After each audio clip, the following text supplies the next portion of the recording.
There are psychotropic elements in existence in places like Portland, Oregon, that induce a feeling of gender neutrality and a stronger euphoria than sexual ecstasy.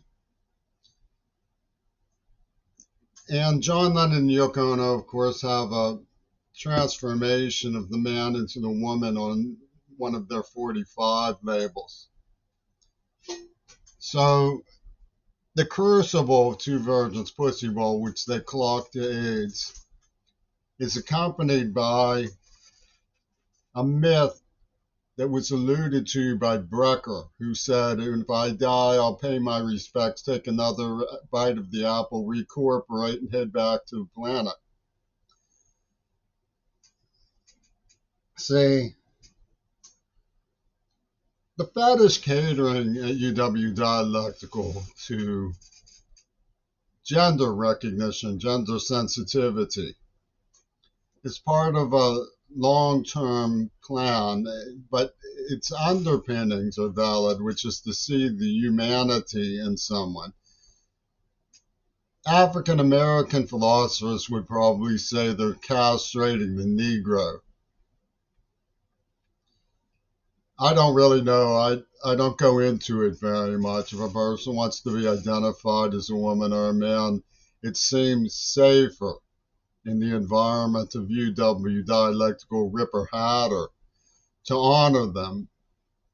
And it may even be true. I've seen films of gender change that were persuasive about the person being biologically imprisoned in the wrong identity. I don't go in for the slaughterhouse vibe of UW Dialectical, where the Amazons come screaming out of the Marine Corps' extremism.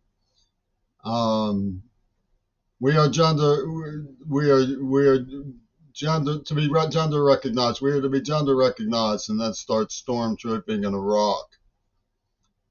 But when I had an affair with Leslie Katz, I characterized it as a lesbian relationship. And this is, I think, something that should have been recognized for the truth of what had happened. And the Attila libels of Reagan, Ballou, Fripp, Scorsese put aside as the fantasies and projections of Yoko Ono's madhouse. But they were lethal to Shannon. They were cruel to Def Genie.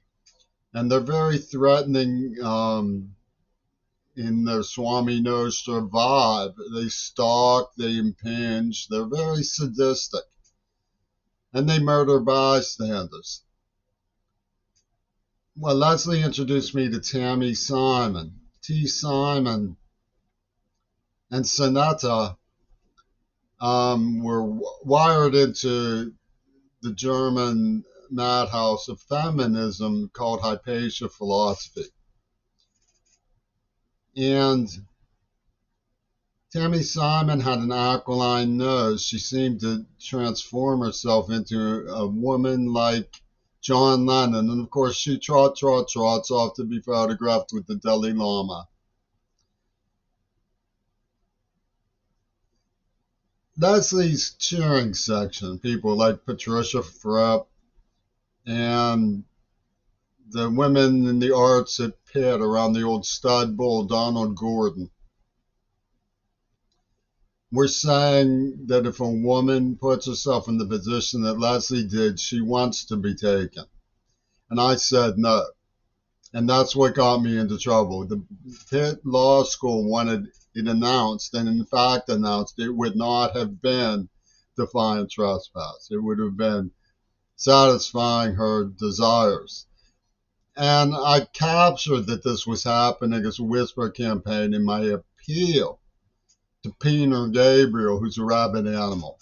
He, of course, said the danger is Jimmy Crary, and they had me castrated for refusing to date rape and for scolding Leslie about that. They refused to produce the letter that I wrote that they said was a threat. The threat to them is restraint on their um, claim of a license to rape. And we all saw the Israelis go absolutely crazy in a riot. We demand the right to rape Arab women. We demand the right to rape Arab women. I scolded Leslie, you're going to be inciting wrongdoing towards other women. And they acted out the play in guerrilla theater at Harvard with Magna Cum Thaws. It was so ironic that, that they got away with it. They ended up raping Devgeny to consecrate their allegation that I was a threat for saying they didn't have the right to rape anybody. And this is the truth of it. There's no other truth to it. And they pulled strings and wired arguments and manipulated their lives in such a shrewd way that they made it look like I was saying Mo Larry Virgin, Mo Larry Virgin, Mo Larry Virgin. And the only reason they got away with it was because I trusted Peter Gabriel and Robert Fripp. That's the only reason they got away with it. If I had known Rosa was helping the AIDS attackers about Two Virgins Pussy Ball and working for Donald Toon, I would have said, go to hell, get away from me.